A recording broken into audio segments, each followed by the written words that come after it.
তো সুন্দর হয়েছে সমস্ত রান্না, দেখি বলবো। ভালো লাগে না, আমার ভালো লাগে, আমার খুব প্রিয়।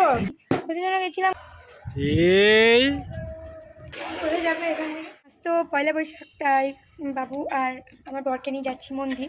তো আমি তো এখানে রেডি হয়ে গেছি, আর বর আর কি বাবুকে নিয়ে আসছে। তো আমি অতক্ষণে আর রেডি হয়ে আর কি নিচে চলে এসেছি বাগানে। খুব সুন্দর, কিন্তু বেশ ওয়েদারটা গরম গরম তো আছেই, তার মধ্যে বেশ সুন্দর সুন্দর হাওয়াও দিচ্ছে।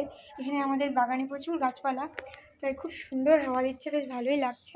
তো কিছুক্ষণ এখানে দাঁড়িয়ে ওয়েট করি ওরা আসুক। ওরা রেডি হচ্ছে। আমি আমার চশমাটা ভুলে গেছি আনতে, তাই বরকে বলে দিলাম যে আমার চশমাটা নিয়ে চলে এসো। ততক্ষণ আমি এখানে ওয়েট করছি আর এই সুন্দর হাওয়া খাচ্ছি। তো বলতে না কইতেই ওরা কিন্তু চলে এসেছে। এই দেখো আমরা সবাই মিলে যাবো ঘুরতে। আজকে পয়লা বৈশাখ, তোমাদের সকলকে জানাই শুভ নববর্ষের প্রীতীয় শুভেচ্ছা। আগামী নতুন বছর তোমাদের সকলের খুব ভালো কাটুক। তো চলো, কালকে ওকে অলরেডি ঘুরিয়ে নিয়ে চলে এসেছি। কালকে গেছিলাম তোমার ওই কোথায় যেন গেছিলাম গো, ভুইপুরনাথ। কালকে গেছিলাম ভুইপুরনাথ, আজকে কালী মন্দির যাবো। বাবুকে নিয়েই যাবো, বেরোতাম না, এত রোদ বাইরে, খুব তাপ আছে রোদের। আমি তো কী আর করবো, পয়লা বৈশাখ, বাচ্চাকে তো উঠতে নিয়ে যেতে, বিকেলবেলা মেলাতে এত ভিড় থাকে, তো মেলাতে আমি আর নিয়ে যাচ্ছি না আর কি, সকাল দিকে আর কি ঘুরিয়ে নিয়ে চলে আসি। চলো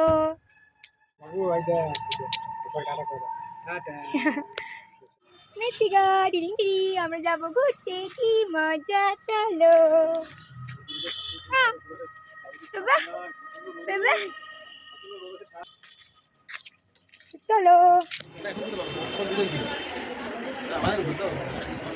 এই দিন আমাদের জীবনে নতুন বছরটা আমরা নতুন করে দেখেছিলাম। নতুন বছরের শুভ দিনে মায়ের মন্দির দর্শন হবে না তা কি কোনো হয়? তাই এই শুভ দিনে আমাদের সোনা মাটাকে নিয়ে এসেছিলাম মায়ের দর্শন পেতে। আমরা যেমন গেছিলাম, আমাদের সাথে আরো অনেক ভক্তরা সেদিন আমাদের মতোই ভিড় জমিয়েছিল মন্দিরে। দেখি মন্দিরের বাইরে এখানে কাজ চলছে, অনেকটা ভিড় থাকায় মৌমাছি যাবো ভেবেও আর যাওয়া হয়ে ওঠেনি। প্রচন্ড ভিড় ছিল মৌমাছিতে। দেখো, এই দেখ ইতিকা, এই তাই আমাদের বাড়ির কাছেই গৌরী মঠে উদ্বোধন হয়েছে, বেশ ভালোই হয়েছে জানো তো। উদ্বোধনটা হয়ে আমাদের খুব সুবিধা হয়েছে। বরাবরের মতনই আমাদের ঘুরতে বেরোনো মানেই মন্দির যাওয়া, তো ওই জন্য আমাদের বিশেষ সুবিধা হয়েছে যে মন্দিরে গিয়ে ভগবানের নাম কীর্তন শোনা, সেখানে একটু সময় কাটানো, খুব ভালো লাগে এগুলো জানো তো। আর এই ঈশ্বর ভক্তি ভালো লাগাটাই নিজের সন্তানকেও দিতে চাই, তাই ছোটো থেকে ওকে নিয়েই আসি একসঙ্গে আমরা। ছোট্ট মাটা আমার বাড়িতে থাকুক বা বাইরে, ঠাকুরের নাম সংকীর্তন, ঠাকুরের মহামন্ত্র জপ, নাম জপ, মৃত্তিকা এগুলো ওকে নিয়মিতভাবে বাড়িতে শোনানো হয়। দেখ, রাধে রাধে, দেখ বাবু, বাবু দেখো, এখন দেখুন ভালো করে, ভগবানকে ভগবানকে দেখছি ভালো। খুব সুন্দর করেছে। গৌরী মঠটি কিছুদিন আগেই উদ্বোধন হয়েছে, এখনও পুরোপুরিভাবে কাজটা কমপ্লিট হয়নি, এখনও অনেক কিছু কাজ বাকি আছে।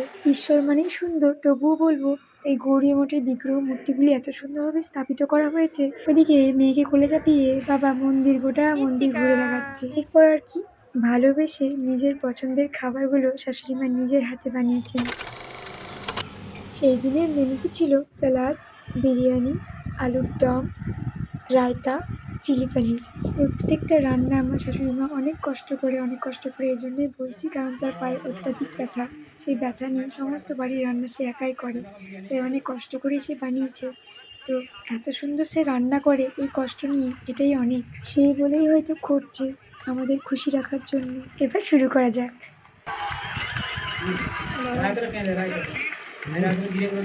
দারুণ হয়েছে, টক দই তো ভালো খাওয়া। আমি রায়তা খেতাম না, রায়তার আলু পোস্ত, তোমার কাছ থেকে রায়তার আলু পোস্তটা ধরেছি। আমি এত খুশি হওয়ার কারণ ছিল, এইগুলো হচ্ছে আমার সবথেকে প্রিয় খাবার। এই যে ভেজ বিরিয়ানি, পনির ভেজ বিরিয়ানি, আর এই যে রায়তা, তারপরে চিলি পনির, এগুলো আমার প্রত্যেকটা অসম্ভব প্রিয়, মানে এতটাই প্রিয় যে আমি কী বলবো। আর রান্নাটা এত সুন্দর, এত অতুলনীয় করেছিল আমার শাশুড়ি মা, জাস্ট মানে বলে বোঝাতে পারবো না। বাবুর জন্য আজকে অর্ডার করলাম রে আগে ডাক্তার এত সুন্দর হয়েছে মান করা সমস্ত রান্না দেখি বলছি দারুণ তুমি না খুঁজে বেড়ানো মিশিয়ে দেখতে পারো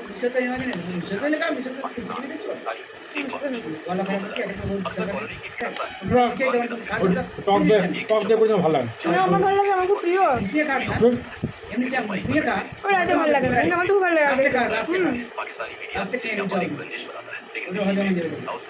আমাদের ফেভারিট ফেভারিট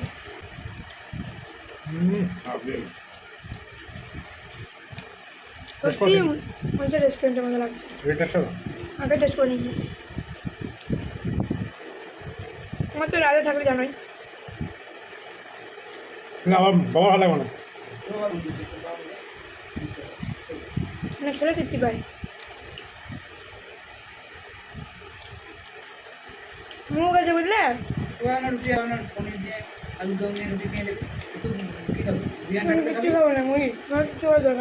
বাড়িতে যখন একটু ভারী খাবার হয় দুপুরবেলাটা ভালো করে খেয়ে নিই আর রাত্রেবেলাটা চেষ্টা করি লাইট কিছু খেয়ে ঘুমিয়ে পড়ার।